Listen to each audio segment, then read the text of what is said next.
In the winter of 1943, deep in the heart of occupied Poland, there was a woman the Nazis never bothered to look at twice. Her name was never recorded in their meticulous files. Her face never appeared in any photograph the SS bothered to keep. She wore a grey wool dress, thick stockings, and carried a wooden bucket that smelled of lye and bleach. Every morning at 6, she walked through the iron gates of a building that made even hardened soldiers nervous, the regional headquarters of the Schutzstaffel, the SS in Lviv. To the officers in their crisp black uniforms, she was furniture, she was a mop, she was nothing. And that invisibility became the most dangerous weapon the Third Reich never saw coming. Because this woman, whose name history nearly swallowed, was about to commit an act of biological warfare so audacious, so quietly devastating, that it would send dozens of SS officers to hospital beds, cripple operations across an entire district, and prove that you don't need a gun or a bomb to strike at the heart of evil. You just need to be smart enough, angry enough, and invisible enough to get close to their water supply. The world she lived in was a nightmare dressed in efficiency. Lviv, once a jewel of Polish culture, had been carved up between the Nazis and the Soviets like a carcass at a butcher shop. By 1943, it belonged entirely to the Germans, and they had transformed it into a central hub for their operations in Eastern Europe. The SS headquarters wasn't just an administrative building, it was the nerve center for the Holocaust in the region. From those rooms, orders flowed to the death camps.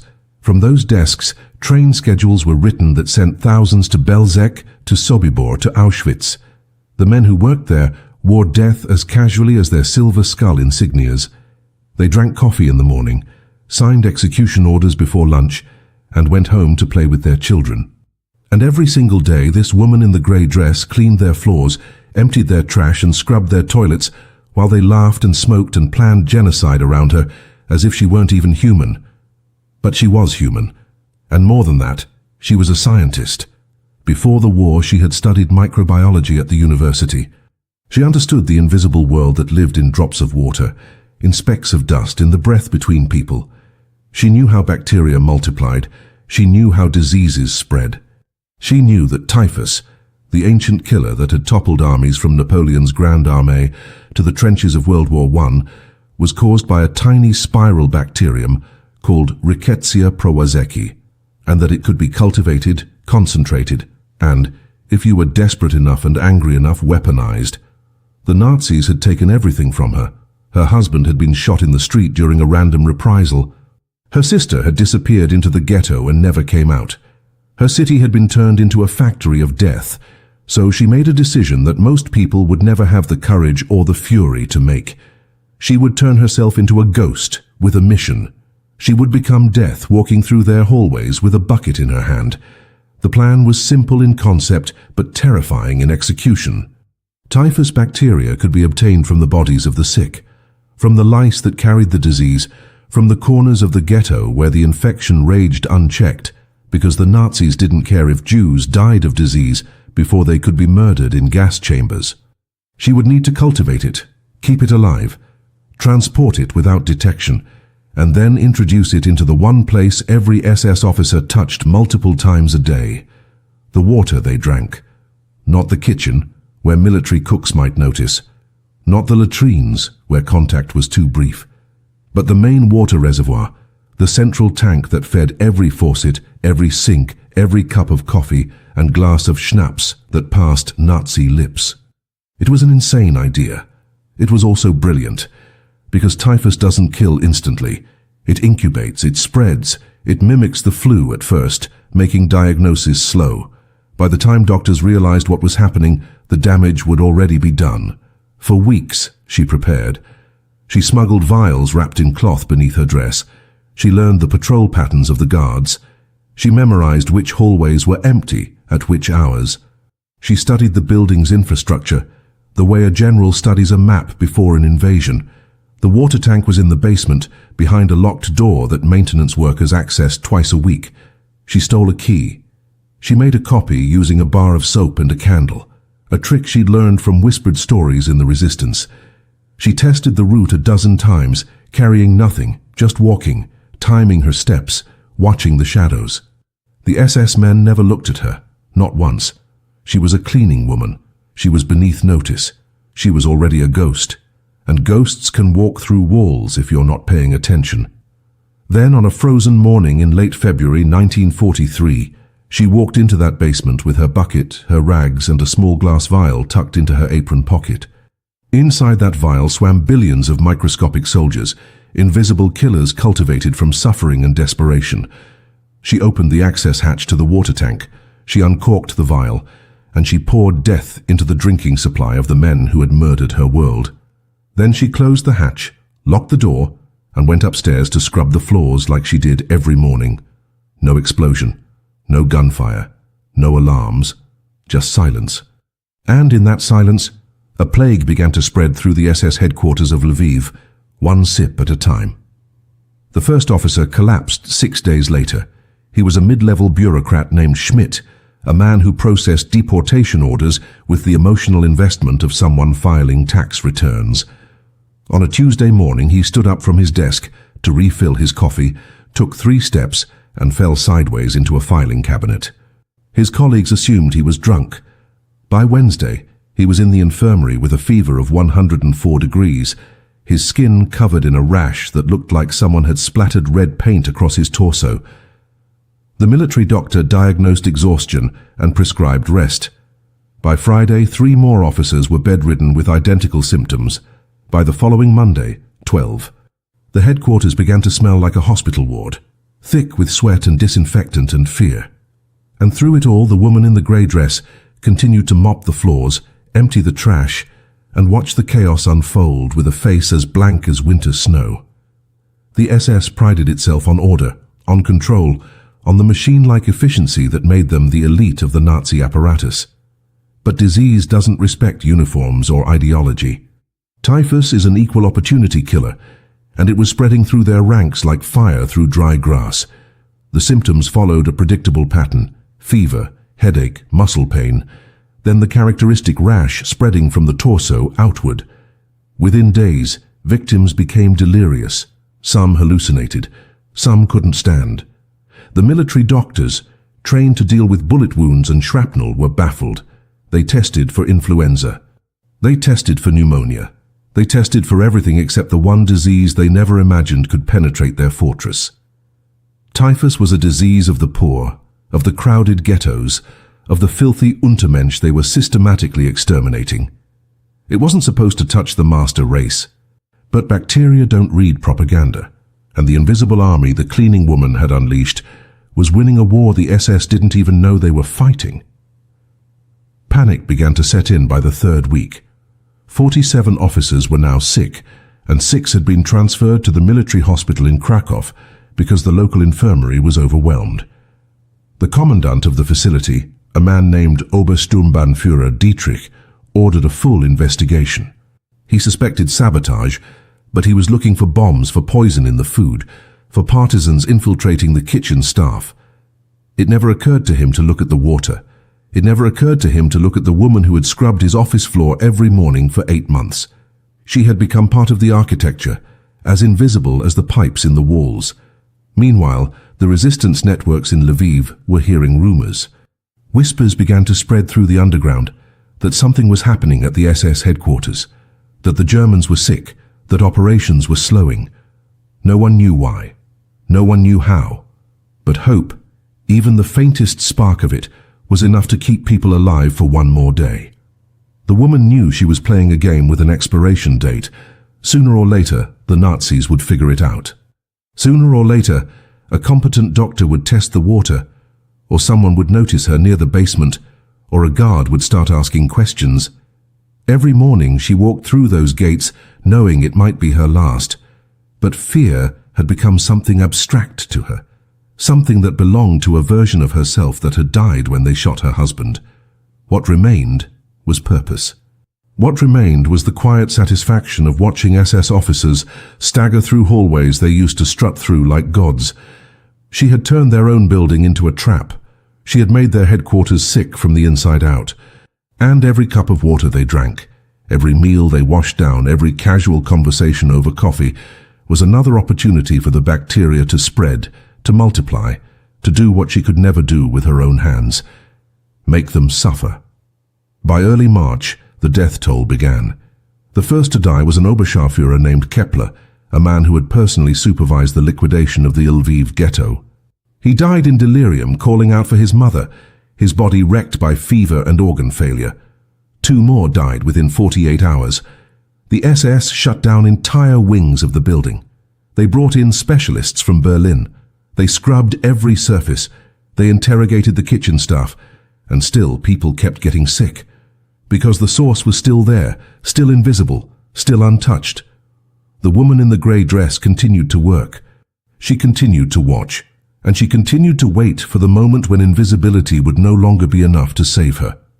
The breakthrough came from an unexpected source. A young Wehrmacht medic named Hans Müller, who had served on the Eastern Front and survived the hell of Stalingrad. He had seen typhus before, watched it tear through trenches where men lived like rats in frozen mud, where lice bred in the seams of uniforms and disease spread faster than bullets. When he was transferred to Lviv to assist with the medical crisis at the SS headquarters, he took one look at the rash patterns, the fever curves, the way victims deteriorated, and he knew immediately what they were dealing with. He reported his findings to Obersturmbannführer Dietrich on March 9, 1943. Typhus, not the flu, not pneumonia. Typhus. The word landed like a grenade in the commandant's office. Dietrich's face went white. Typhus meant lice, meant poor hygiene, meant the disease of the subhuman populations they were exterminating. It was humiliating. It was impossible. And it meant that somewhere, somehow, the bacteria had been introduced deliberately. The investigation shifted immediately from general sabotage to targeted biological attack. The Gestapo was called in. Every staff member who had access to food preparation was arrested and interrogated. Cooks were beaten. Kitchen workers were tortured. 2 Polish men who delivered vegetables were shot in the courtyard as an example. But the sickness didn't stop. More officers fell ill. The headquarters was now operating at less than half capacity. Critical operations were being delayed. Train schedules to the death camps were falling behind. The machine was breaking down. And in the chaos, the woman in the grey dress realized that her window of survival was closing fast. The Gestapo was methodical.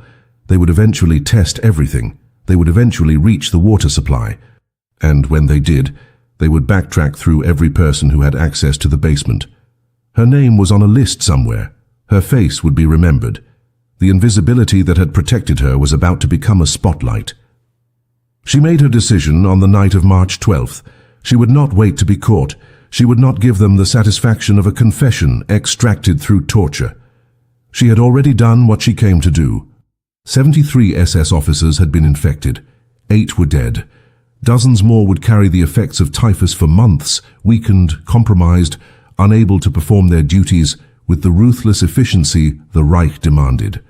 She had struck a blow that no bomb could match, but now it was time to disappear for real. She had contacts in the resistance, people who could move her out of the city, underground networks that ran like veins through occupied Poland. That night, after her shift ended, she didn't go home to her small apartment near the ghetto ruins. She walked to a prearranged meeting point behind a destroyed church, where a man with a cart full of potatoes waited in the darkness. She climbed under the false bottom of the cart, and he covered her with burlap sacks and began the long, dangerous journey toward the forests where partisan groups operated. The next morning, when she didn't show up for work, the SS barely noticed. Cleaning staff came and went. People disappeared all the time in occupied Poland. It wasn't until 2 days later, when a Gestapo investigator finally ordered comprehensive testing of all water sources in the building, that the typhus bacteria were discovered in the main reservoir tank. The discovery triggered immediate lockdown. The building was evacuated. The water system was drained and disinfected. And then the interrogations began in earnest. Who had access? Who had keys? Who worked in that section? The lists were pulled. Names were cross-referenced. And when they went looking for the cleaning woman who had worked the morning shifts for 8 months, they found nothing. No address on file, no official employment record. The paperwork had been forged, the references fake. She had been a ghost from the beginning, and now she had vanished completely. The SS tried to keep the incident quiet, but word spread anyway.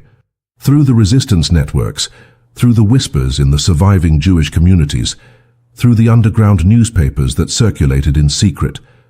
The story of the cleaning woman who poisoned the SS with typhus became legend before it became history. No one knew her real name. Some claimed she had been a doctor before the war. Others said she was a university professor. Some said she died in the forests. Others insisted she made it to Soviet territory and lived to see the end of the war. The truth was lost in the fog of occupation and genocide, but what remained was the proof that even in the darkest hours, even when the machinery of evil seemed unstoppable, one person with enough courage and enough rage could make the masters of death choke on their own water. The SS response was predictable and brutal. If they couldn't find the woman, they would punish everyone who might have known her. Within 72 hours of discovering the contaminated water, the Gestapo rounded up every Polish civilian who had worked in or near the headquarters over the past year. Janitors, deliverymen, secretaries, translators, anyone whose face might have been familiar in those hallways. 23 people were arrested. 16 were executed without trial in the courtyard, where they once unloaded supplies. The remaining 7 were sent to concentration camps. Their crime was proximity. Their punishment was collective. The Nazis called it Sippenhaft, the punishment of kin, the doctrine that guilt spreads like the disease that had infected their officers. But the executions didn't bring her back. The torture didn't produce her name. She had evaporated like steam, and every bullet they fired into innocent bodies was just another confirmation that she had won. They were thrashing in the dark, killing randomly, admitting through violence that they had been outsmarted by a woman they never bothered to see. But while the Gestapo raged, military doctors were dealing with a crisis that couldn't be solved with bullets. Typhus is not a quick disease. It lingers. It damages. The officers who survived were not the same men who had strutted through those halls in January. Some suffered permanent organ damage. Others developed neurological problems, tremors, memory loss, symptoms that would haunt them for years. The SS headquarters in Lviv never fully recovered its operational capacity. Critical positions remained understaffed through the spring of 1943. Deportation orders were delayed. Communications with Berlin became sluggish. The efficient machinery of genocide in that sector had been jammed by microorganisms invisible to the naked eye. And across occupied Poland, in the hidden corners where resistance fighters gathered, the story spread like wildfire. The cleaning woman had done what bombs and bullets often couldn't. She had made the SS afraid of their own building, afraid of their own water, afraid of the invisible servants who moved through their world like ghosts. The impact rippled beyond Lviv. Other resistance cells began to take note. If one woman with access and knowledge could cripple an SS headquarters, what could organized networks do? Discussions began in underground meetings about biological sabotage, about targeting infrastructure, about exploiting the Nazi obsession with racial purity and hygiene against them. Most of these plans never materialized because the resources and expertise required were too rare, too dangerous to coordinate. But the psychological effect was immediate. The Germans became paranoid. They started testing water supplies obsessively. They rotated cleaning staff constantly. They installed locks and guards on utility rooms that had previously been ignored. Every Polish face became a potential threat. Every janitor could be a scientist in disguise. The woman had not just infected their bodies. She had infected their minds with doubt, with the realization that their supposed superiority was an illusion that could be shattered by someone they considered subhuman. Back in Berlin, the incident was classified and buried. The SS leadership didn't want the story getting out. Admitting that a cleaning woman had biological attacked a headquarters would be a propaganda disaster. It would undermine the image of German invincibility. It would make them look incompetent and vulnerable. So the official reports were sanitized.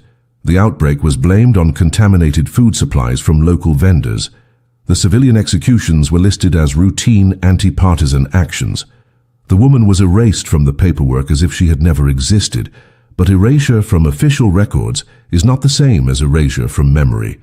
The people who survived the occupation, the resistance fighters who carried the story, the few remaining Jews who heard the whispers, they remembered. They kept her alive in the oral history that survived when documents didn't.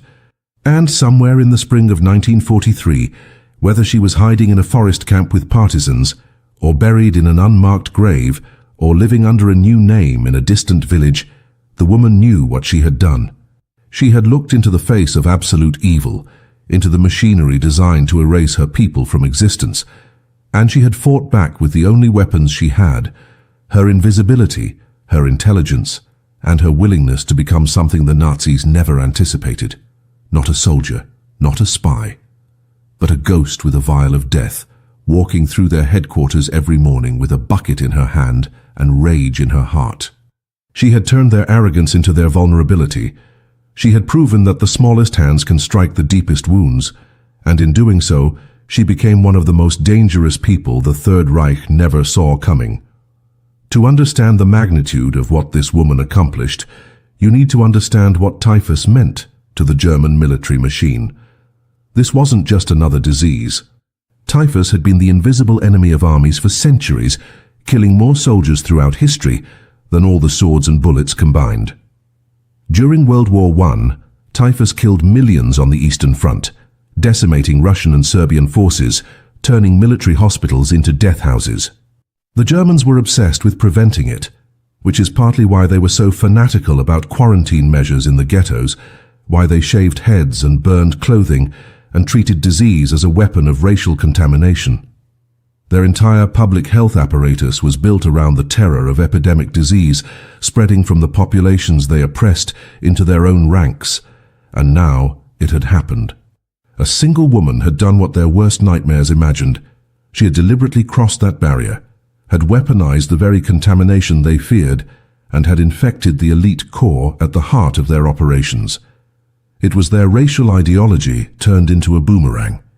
The practical impact on the SS operations in Lviv extended well beyond the sick officers.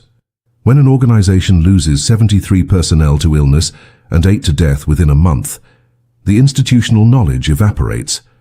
The men who knew which trains ran when, who had contacts in local collaborator networks, who understood the complex logistics of mass murder, they were gone.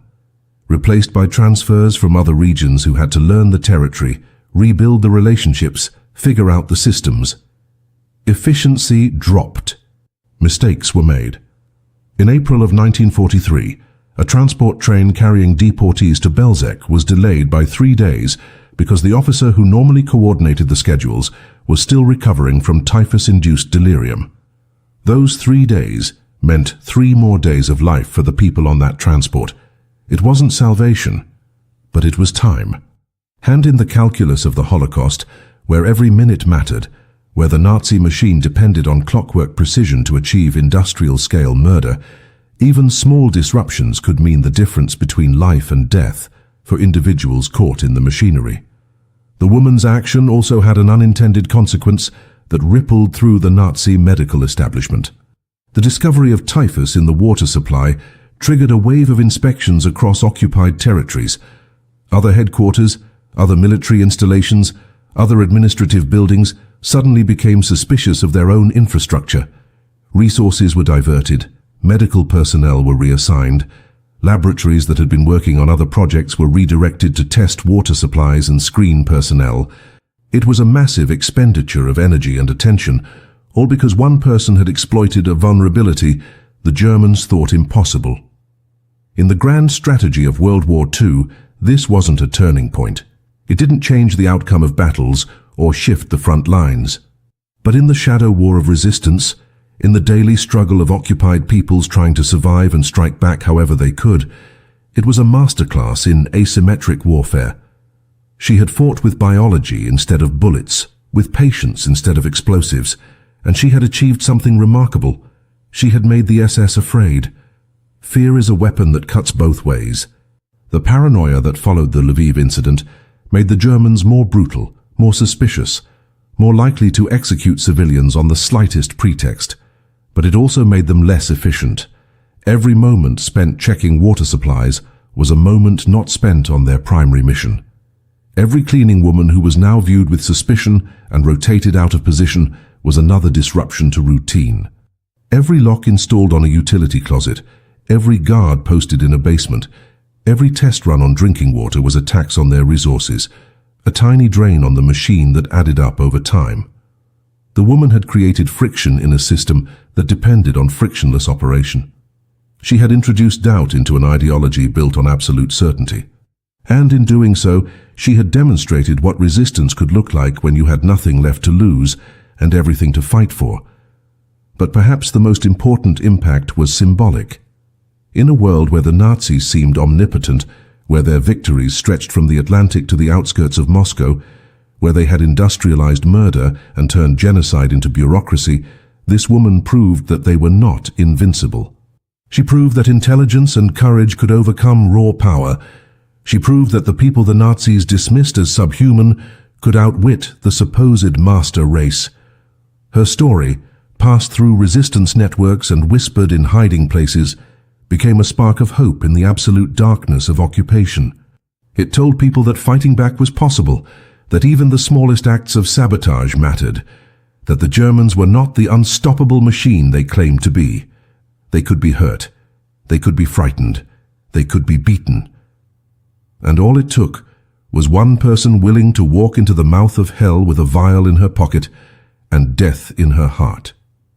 The technical brilliance of what she accomplished cannot be overstated. Cultivating typhus bacteria outside of a laboratory environment, with none of the equipment or safety protocols that microbiologists rely on, was an act of scientific improvisation that bordered on suicidal. Rickettsia prowazekii, the bacterium that causes typhus, doesn't grow on simple culture plates like other bacteria. It's an obligate intracellular parasite, meaning it can only survive and reproduce inside living cells. In modern labs, scientists use chicken eggs or tissue cultures to grow it. But this woman, working in secret in an occupied city with no access to laboratory equipment, had to use the most readily available source, infected human tissue, and the lice that fed on typhus victims. She would have needed to collect lice from bodies in the ghetto, where typhus ran rampant and the dead often lay unburied for days. She would have needed to keep those lice alive, feeding them on her own blood or on tissue samples, cultivating the bacteria in their gut systems, then extracting and concentrating the infectious material into a form that could survive long enough to contaminate a water supply. Every step was dangerous. One mistake, one moment of carelessness, and she would have infected herself. The risk extended beyond personal infection. If the Germans had discovered her during the preparation phase, the consequences would have been unimaginable. The Gestapo's interrogation methods were legendary for their brutality, and a captured saboteur with scientific knowledge would have been considered a prize worth extracting every piece of information from. They would have wanted to know who trained her, who supplied her, which resistance network she belonged to, how many others knew what she was doing. Under torture, most people break. Most people give up names, locations, plans. But there's no evidence she was ever caught during the preparation phase, which means she maintained operational security so tight that even her closest contacts might not have known the full scope of what she was planning. This level of compartmentalization, this discipline of secrecy, suggests she was either trained by intelligence operatives or was naturally gifted at the craft of clandestine warfare. Either way, she understood that the mission's success depended entirely on her ability to remain invisible until the moment of execution. The choice of typhus itself was strategically brilliant. Unlike arsenic or cyanide, which kill quickly and obviously, typhus has an incubation period of 1 to 2 weeks. By the time the first officer showed symptoms, she had already introduced the bacteria into the water supply multiple times, maximizing the infection rate. By the time doctors identified the disease, dozens of officers had been exposed, and by the time the Gestapo began their investigation, she was already gone. The slow-acting nature of the bacteria gave her a window of escape that a faster poison would never have provided. It also created maximum psychological damage. A sudden rash of poisonings would have triggered immediate lockdown and investigation, but a disease that spread gradually, that mimicked other illnesses, that seemed to come from nowhere and everywhere at once, that created a different kind of terror. It made the building itself feel cursed, contaminated, unsafe. Officers who survived the initial outbreak became paranoid about returning to work. Some requested transfers. Others developed psychosomatic symptoms, convinced every headache was the beginning of typhus. The building's reputation was destroyed. Beyond the immediate tactical success, her method represented a form of poetic justice that would not have been lost on anyone who understood the Nazi ideology. The Germans justified their genocide partly through medicalized language, calling Jews a disease, a plague, a contamination that needed to be eliminated for the health of the racial body. They used pseudo-scientific rhetoric to transform mass murder into a public health measure. Hitler himself frequently compared Jews to bacteria, to parasites, to infections. And now, a woman from the population they were trying to exterminate had turned that metaphor into reality, had actually used disease as a weapon, had infected the SS with the very thing they claimed to be protecting Germany from. She had taken their language of contamination and made it literal. She had proven that if disease was the metaphor they wanted to live by, then disease could also be the weapon they died by. It was resistance as symbolic inversion, as dark irony, as the nightmare of their own ideology come to life. The fact that her identity remains unknown adds another layer to her legend. We don't know if she survived the war. We don't know if she lived to see the liberation of Poland, the fall of Berlin, the Nuremberg trials where SS officers were finally held accountable. We don't know if she ever told anyone what she had done, or if she carried the secret to her grave. What we do know is that somewhere in the historical record, buried in Nazi documents that were captured after the war, in medical reports and investigation files, there's evidence of the outbreak. There's proof that it happened, that 73 SS officers were infected, that 8 died, that the headquarters in Lviv was crippled for months. The paperwork exists. The woman does not. She became what she needed to be, a ghost who struck and vanished, leaving only the evidence of her fury behind. The moment she poured that vial into the water tank was the culmination of months of observation, preparation, and calculated rage. Think about what had to align for that single act to succeed. She needed to understand the building's water system well enough to identify the central distribution point, not a secondary tank or an isolated line that only served one section. She needed access to that specific location, which meant either stealing a key or finding a time when the door was left unlocked. She needed to know the patrol schedules of every guard who might pass through that corridor during her window of opportunity. She needed to time it perfectly so that she could complete the task and return to her normal duties without anyone noticing a gap in her routine.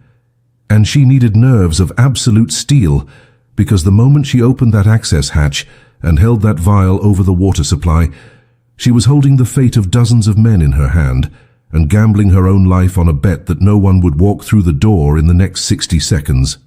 The physical act itself would have taken less than a minute. Open the hatch, uncork the vial, pour the contents into the water, close the hatch, lock the door, walk away. But that minute contained the entire weight of the war, the entire history of her suffering, the entire calculation of whether revenge was worth death. Because she knew, even as she watched the contaminated water ripple and settle, that this was a one-way mission. She might escape the immediate aftermath, might vanish before the investigation reached her name, but she would never be able to return to normal life in Lviv. She was burning every bridge, severing every connection, transforming herself from a survivor into a weapon with a single act of sabotage. Most people, even those who fantasize about revenge, never cross that threshold. Most people preserve some path back to normalcy, some possibility of future safety. She chose differently. She chose to become the thing the Nazis feared most, an invisible enemy who could strike from within their own fortress. What she couldn't have known in that moment was exactly how effective her weapon would be. Typhus bacteria don't distribute evenly in water. They clump, they settle. They concentrate in certain areas of the tank depending on temperature and flow patterns. Some officers might drink from taps that delivered heavily contaminated water. Others might get doses too small to cause infection. It was a lottery of death, randomized by fluid dynamics she couldn't control. But the uncertainty was part of the weapon's power. If she had used a conventional poison, one with a predictable dose-response relationship, The Germans might have calculated exactly when and where it was introduced, based on who died and when. But typhus, with its variable incubation period and its dependence on individual immune response and bacterial load, created a pattern that looked almost random. Officers who drank from the same source on the same day might have completely different outcomes. One might die, another might have mild symptoms, a third might never show any signs of infection at all. This randomness made the investigation nearly impossible, and the terror much worse. As the contaminated water flowed through the pipes of the SS headquarters, spreading invisibly through every faucet and fountain, she returned to her duties. She mopped floors, she emptied trash bins, she scrubbed toilets. She did everything she had always done, maintaining the perfect performance of the invisible servant. But inside, she was counting. Counting the days until the bacteria would incubate. Counting the officers who stopped at the water fountain in the hallway. Counting the cups of coffee carried past her on trays. Every drink was a small victory. Every glass raised to Nazi lips was another delivery of her revenge. She was watching a slow-motion catastrophe unfold, one that no one else could see, one that existed only in the microscopic realm where bacteria multiplied in human cells, where immune systems began to wage losing battles, where the future was already written in blood and fever, but hadn't yet manifested in the visible world. The psychological state required to maintain that performance, to keep working in that building while waiting for the outbreak to begin, is almost impossible to imagine. She had to watch the men she was killing walk past her, healthy and arrogant, joking with each other, signing death warrants, planning the next transport to the camps. She had to clean their offices, handle their documents, be in close proximity to the very people whose suffering she had engineered. And she had to do it without a flicker of satisfaction, without a hint of anticipation, without any change in her demeanor that might make someone look at her twice. It was a performance worthy of the greatest spies in history, except she wasn't trained by any intelligence service. She was trained by loss, by fury, by the kind of grief that burns away everything except purpose. She had become a walking act of war, and no one suspected a thing. The first signs of success came exactly when the science predicted they would. 6 days after contamination, Officer Schmidt collapsed.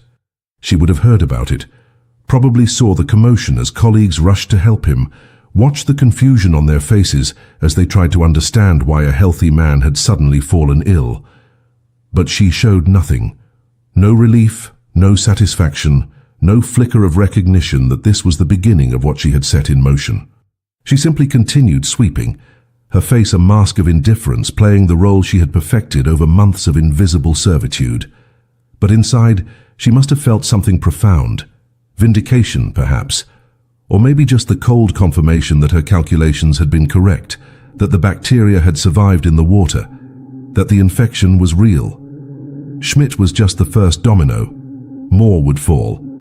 She knew the mathematics of epidemic spread, understood how disease moves through a population, especially a closed population like a military headquarters, where people share facilities and breathe the same air in confined spaces.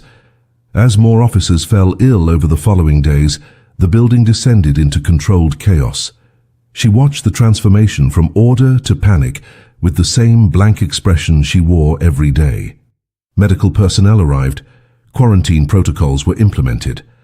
Officers who had been swaggering masters of life and death suddenly became frightened patients, vulnerable in ways they never imagined. Some of them had probably walked past her 100 times, had maybe even barked orders at her to clean something faster or more thoroughly, had treated her like a piece of equipment. Now they were being carried out on stretchers, their bodies betraying them in ways that no amount of racial superiority or military rank could prevent. The disease was the great equalizer, and she had unleashed it with surgical precision. Every fever, every rash, every cry of pain from the infirmary was a small repayment on an unpayable debt. It would never bring back her husband. It would never restore her sister. But it was something. It was proof that evil could be hurt. The turning point came when the bodies started leaving the building in coffins instead of on stretchers. 8 deaths might seem like a small number compared to the millions the Nazis murdered, But in the context of a single headquarters, in a concentrated period of weeks, it was catastrophic. These weren't front-line casualties. These weren't soldiers killed in combat. These were administrative officers, logistics coordinators, the bureaucrats of genocide dying from an invisible enemy inside their own fortress. The psychological impact on the survivors was immense. Some became paranoid, refusing to drink anything that hadn't been personally inspected. Others requested immediate transfers, convinced the building was cursed. The esprit de corps, the sense of invincible unity that had made the SS so effective, began to crack. Trust eroded. Suspicions multiplied. And through it all, she continued to work, continued to be invisible, continued to bear witness to the dismantling of the institution that had destroyed her world. But she also knew her time was running out. The Gestapo was methodical and relentless. They would eventually identify the contamination source. They would eventually compile lists of everyone who had access. They would eventually come looking for her, and when they did, invisibility would not save her. The decision to run was not made in panic, but in cold calculation. She had achieved what she set out to do. The mission was complete. Staying any longer would not increase the damage to the SS, but would dramatically increase the risk of capture. And capture meant torture, meant giving up names and networks that could get other resistance members killed. So on that March night, when her shift ended, she walked out of the building for the last time. She didn't look back. She didn't allow herself a moment of reflection or ceremony. She simply became what she had always been to them, nothing. A shadow dissolving into the larger darkness of occupied Poland. The escape itself was a masterpiece of resistance infrastructure. The man with the potato cart, the false bottom, the route through checkpoints that had been scouted and tested by partisans who knew which guards could be bribed and which corners were blind to searchlights. She was passed from hand to hand like contraband, moved through a network of safe houses and forest camps, hidden among people who risked their lives to protect someone they might never see again. This was the other side of the occupation that the Nazis never fully understood. The web of defiance that existed beneath their control, the thousands of small acts of courage that added up to survival and resistance. She had struck her blow alone, but she escaped through collective effort, through the solidarity of people who understood that every person who hurt the Germans and lived to tell about it was a victory worth preserving. And somewhere in those forests, in those hidden camps, she disappeared into history. The aftermath of her escape revealed just how thoroughly she had covered her tracks. When the Gestapo finally discovered the typhus contamination in the water tank and began their furious investigation, they found themselves chasing a ghost who had never truly existed in their records. The employment papers were forgeries. The references were fabricated. The address she had listed was a bombed-out building that had been empty for months. Even her physical description varied, depending on who they asked. Some guards remembered a woman in her 30s with dark hair. Others recalled someone older, greying, hunched. A few couldn't remember her face at all, only the bucket and the grey dress. She had been so perfectly unremarkable, so completely invisible, that even people who had seen her every day for months couldn't agree on what she looked like. The Gestapo interrogators, accustomed to breaking networks and extracting confessions, found themselves with nothing to work with. No leads, no connections, no trail. Just the evidence of sabotage and the infuriating absence of anyone to punish for it.